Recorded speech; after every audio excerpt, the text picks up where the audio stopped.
magician will now attempt a dangerous trick that's not for the faint of heart or stomach. If you have an aversion to the sight of scary tricks, now's the time to look away. Or watch, if you dare. He's about to give himself a trendy body piercing the hard way. By the way, don't try this one at home. With his sleeve rolled up, the magician takes a long, stainless steel needle and jams it through his forearm. It's slow going, but he forces it through the flesh and muscle. I told you this was going to be upsetting, and it's about to get even gorier. The magician begins to withdraw the needle, and sure enough, he lets loose a small gusher of blood. I keep reminding myself that this is just a trick. He'd better pull it out before he gets weak in the knees. I know I am. There it is.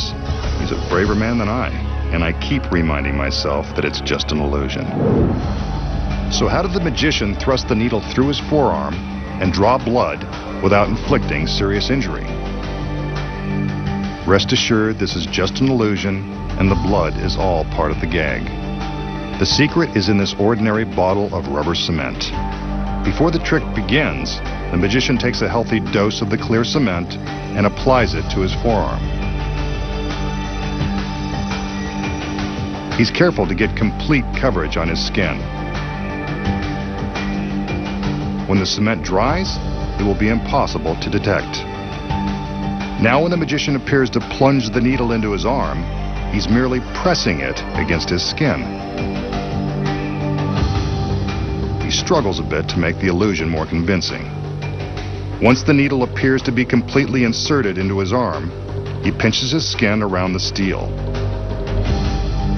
The rubber cement causes the skin to stick to itself.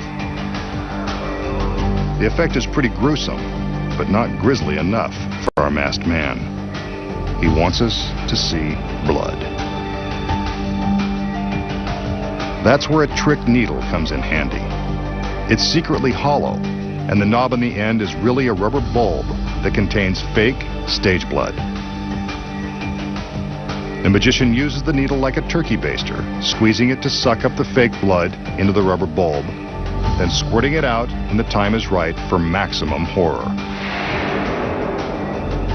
Squeezing the bulb lightly is enough to force the fake blood out of a tiny hole in the hollow steel tube. All he has to do now is withdraw the needle from the glued folds of his skin, and the ghastly illusion is complete.